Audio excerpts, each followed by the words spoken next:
Hello everyone, welcome to another episode of Corporate Elements where we discuss something that affects us a lot. Right, so how are you today, Robbie?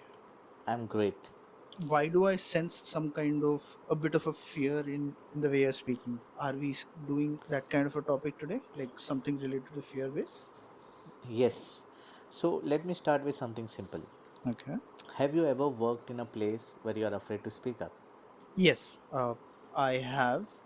I think during my initial phase when I started working, uh, in fact, I literally worked in a family business, so I know what exactly is fear-based working style. So yeah. So, in a corporate setup, people are afraid to challenge their boss and they are afraid to admit mistake or even share an idea that impacts the innovation even if company encourages that, because there's a fear that one wrong move could cost you your job or a reputation, because people focus on a black dot on a white paper. Hmm. So if you have experienced something very common and it is rarely discussed, it is fear based management. Uh, So uh, that is what we are unpacking today. all right, and like, what does it look like, and why do you feel that it's like a performance destroyer? Because what it does is silently damages performance, and most importantly, what better leadership looks like. It gives you that transparency. Hmm. So you understand the pattern where everyone is anxious. They are basically on Sunday they are dreading with the fact that tomorrow is Monday and they have to go to office. There is no excitement. True. I think mainly I think that happens because I have personally felt that if the boss is a bit loud, and if the environment is a bit toxic, I think that gives like it's a very subtle sign that your employees or the team members, they might not be that comfortable, and that fear sort of creeps in. Yeah, I Right. understand And basically if you look at the management style, it that. looks like that it's not loud, Hmm. it's not aggressive, not like something related to floor decorum or someone is shouting on the floor. It's not Hmm. like that. And most of the time it's quite subtle. It shows up in micromanagement, where there is constant monitoring that is taking place, Hmm. and you're not encouraged to move forward, or in fact you're blamed when things go wrong. Correct. So there is no responsibility or ownership from the management, understanding the fact that you're human and mistakes can happen. And in meetings you're targeted passive aggressively, you will be taunted, or you will be given by an example, or the mistakes will be highlighted on a character rather than a task. So based on that environment, it looks like what the impacts happen is that the people stop contributing and they start protecting themselves. Hmm. So this is where we can link to the episode quiet quitting. Correct. But I just still don't understand why organizations still use uh, fear as a motive of managing. Because it works, it is very effective. Even though it is short term, Hmm. it's so effective.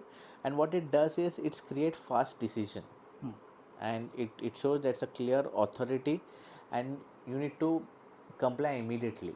Say for example, the quiet quitting where the disengagement happens, but to be precise, it leads to there is no innovation from the team, there is no proactiveness, there is no feedback, or there is no ownership or responsibility from the part of the team member.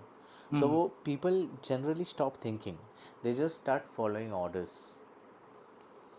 Okay, but uh, is there some kind of a data to back it up? Like, what is the real cost of this fear-based relationship? So okay, so around 36% of the managers lead through fear. Hmm. Surprisingly, company lose billions in productivity every year because of it. and 90% of fear based leaders see reduced productivity in their teams. So think about that. The very approach meant to control performance actually reduces it. And it gets worse. Employee in this environment, they don't share ideas, they don't raise concerns, and they don't admit mistakes. In fact, many don't even talk about the mental health at work because they fear consequences. True, true. Because I remember I had this one person in my team, and we were like at the same level, and we used to talk a lot about certain things. But he has this particular thing where there was some mental health issue basically, and I and the company has does created channels as such for mental health and everything. But at the end of the day, he did not use those channels because he feared that, oh, what if people come to know about it. So of course he did take some help, but it was mainly from outside the organization. So that sort of creates an idea in the people's mind that, oh, mental health, and talking about mental health at work, it might create some kind of repercussions, although even if it is not there, which says in a certain way that there is a bit of fear in people, right? if Right. i'm if I'm pointing it out correctly. Right, and to give you an example, for you as an employee, you need leaves. Hmm. You're sick, but still you need to achieve your target. True. Okay, because there's a fear that it might impact you in some other another way. But the problem is that you need rest. So what company does is they ask you to enroll for such webinars of yoga or anything, or for time being they will give you that uh, a leverage that okay you take a day off, but they will expect you to work on weekends. True. So you don't have that freedom, and eventually you will end up thinking that okay this is not the environment suitable for you, and you will end up moving on. But the problem is here the value is not given to you, the value is always on the targets and the projects and the process. Right. And what I feel is that that workplace will look functional from the outside, but silently I think it is breaking from the inside, Right. right? Yeah. And like, how can you recognize it? How do you know that if you're in a fear based environment? So you can see in a meeting, for example, if you are asking or encouraging people to share their views Hmm. or give ideas, they will just agree publicly, and instead they will disengage privately. And the worst thing is that the blame is assigned faster than the solution. True, true, Like I said, that people are judged or remarked always on the character rather than the actions. true. If any typo errors is also happened, so instead of highlighting that okay there is a mistake in this particular para, people say that okay you're wrong, or you wrote this which is wrong, or you don't have any idea what's wrong with your English grammar, something like that. So it's more character based. And even if you see yourself, there is hesitation to speak. And even people, if they are overworking, they are overworking out of rage or out of anxiety. That they might lose opportunities if they don't do this. True. Definitely. And I have seen this, that people are absent during meetings, Mhm. and they choose to take holiday on meetings just to avoid seeing the face of that boss. Yeah. And these are small signals, these are kind of symptoms of a deeper cultural issue. True, true. And what is missing? So, what is that one thing fear destroys the most? So when we spoke about the numbers, Hmm. it's not about the productivity or it's not about the retention, it's something more fundamental. Hmm. uh, we spoke about quiet quitting, so it's a psychological safety. People start to protect themselves. So the ability to say I don't know, or I made mistake, or I have a different idea, or I have a different solution, is this the better way, So without fear, and here's what the research shows: this is the single most important factor in high performing teams. No talent, no experience, but safety. Yeah, They need psychological safety. true, true. Because I know, because I have, so I've worked in worst of the worst teams, and I've worked with one of the best teams as well, and I've seen that where people can say, oh, I do not know, or I don't understand what is the mistake over here. And if someone has a different idea or a different approach to a same problem, and if they can express very freely, then I think work gets done faster, because oh, there is an idea over here, let's try this, why not try this. And a lot of times, see, I'll be very honest, sometimes even people who are in SME positions or managerial positions or leadership positions, even they don't know answers to everything. Sometimes it's trial and error, and it should not be looked down upon. Trial and error should not be looked down, is what I feel.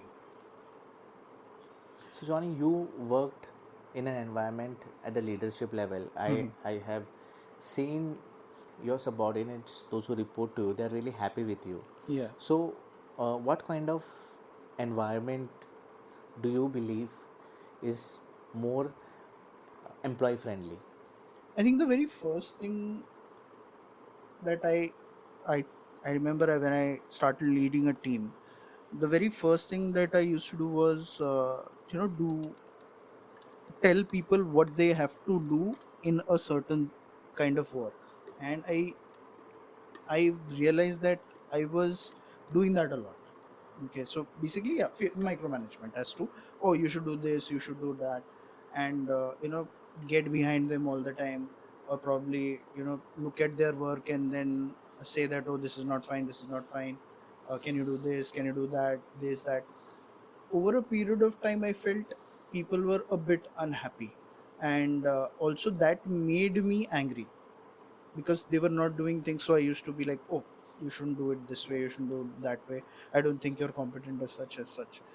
And I felt that, uh, I think that was creating fear, that they were not open about ideas. And one of my mentors at that point of time spoke to me that, oh, I heard that you were shouting on the call on your people, or you were quite arrogant to them when you were speaking Oh, this way. But for me, it was a very normal behavior, because I had been doing it for a long time. But someone from the leadership told me, oh, you don't do this. Okay, if you want to talk to people, why don't you take them separately and do xx things, or talk about these topics.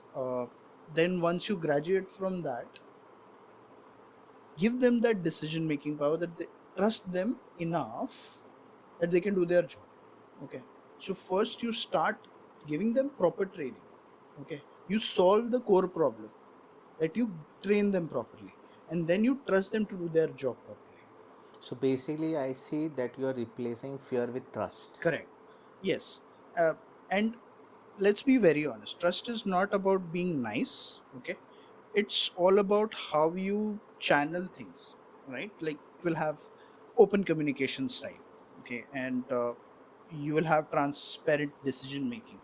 So you think that trust actually improves business results, Correct, correct. and it is not just seen as a soft leadership idea. Yes, yes. And there was also one thing that I did a lot. Like, whenever we used to have a one-on-one conversation, I always ask them that, is there any feedback for me? Like, do you think I need to improve anything? And then they would come up with like, oh, please be a bit patient with us. I know we are very new, and I feel that you just need to give me a chance to learn this, understand this on my own. uh, and a little bit of hand holding, yes, in the initial phases is required.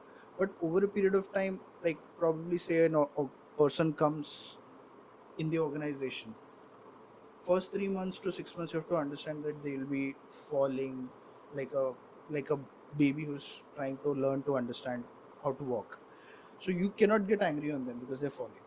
Okay, Y- it's a different story if someone has spent 3 4 years in the organization and they're still making those silly mistakes. But there is a way to deal with it. as well. Hmm. And when you create such an environment, people will take risks, they will share ideas, and people will actually care about the outcomes. And when you say outcomes, it's like, oh, we were able to meet this target. Okay. Ah. Oh, we created a certain customer satisfaction index, and here, oh, the customer is saying that they are 85% satisfied. So I have seen that uh, change, like the way in the start when I gave the example that how I was and how I changed post my mentor's feedback that okay, we should do it this way as well. Now the question changes again from how do I stay safe to how do I make this better, and that's where the performance really unlocks. So does trust actually improve results, or you say that at the start you say it's not being nice, or is it just a feel good concept? To be very honest, and in fact there is a lot of data that also backs up this, and you will understand that when trust increases, engagement will go up, okay, and attrition goes down, and innovation improves. So let's, I will not talk about how industry works or anything. You look at certain organizations, like say TCS for that matter, or probably I've worked, I think I've worked in TCS for good 4 or 5 years. So I remember there the average employee would work for at least 4 to 5 years before going out. Google for that matter, their average attrition is like an, on an average an employee stays at least 4 to 5 years. So understand this, a person giving 4 to 5 years of their life to an organization, it's a very big thing, Yeah. right? And if it creates value for you, if that person goes in a different organization and tells other people, oh, this is a very good organization, you should join that, it makes a big difference. And to check that, okay, if you are a employee and you want to change your organization, you will go into these various sites like say Glassdoor, or you go into forums in Reddit and everywhere. You will find the feedback over there as well, because it's not always the global data that you can trust, but also the internal people reviewing their own organizations. At least the organization that I work in, it has a 4 plus rating. And Wow. you don't get a 4 plus rating on anything. Even if you go to a restaurant, you won't get 4 plus Right. rating just because you paid the reviewers or anything. It's not always going to happen, right? So I feel that makes a quite a lot of difference. And in fact, I have seen that engaged teams will put significantly more effort, stay longer in the organization, and perform better consistently. And globally also, this will improve the engagement and also add trillions and trillions of dollars to the economy. So this isn't a soft point as such, but it is more of a strategic value. Yeah. From this conversation, I feel that the organization still underestimate the financial impact of trust. True, true. If it is adding trillions to economy and I get okay, go for it. Mhm. How do you shift from fear to trust? Like, I, I would say it does not happen very fast. It does not happen overnight. You have to be very understanding that you have to take small steps first, but these need to be deliberate steps, right? Like, you have to understand and probably even try to measure how safe people are when they want to speak up. Okay, so there are these pulse surveys that happen in the organizations. Probably the management can use that as a metric. So your people are in fear to talk about the bad things that are happening in the right. organization. Okay, you have to train your managers to listen and not just direct. And you have to replace performance rankings with growth conversations. So this one thing that happens in the current organization that I work, they tell you that okay, performance you can measure on a daily or a monthly basis, but when you get into a one-on-one conversation about mid-year reviews or year-end reviews, you need to talk about growth. Growth is as in, I felt that you have grown from only an analyst to an SME, and I really loved this. Or if you see that, oh, this has not yet happened, you tell them that, oh, I want to see you grow from an analyst to a SME. and then from an SME to a lead, and from a lead to a group lead. So that way they know that, oh, you are thinking about, or you have that vision for them. So now that in your previous management style you were controlling people, but Hmm. now you're leading with more clarity. I see that you're giving them clear goals, there are clear set of expectations, outcomes, and there are these steps they can follow and they can move forward.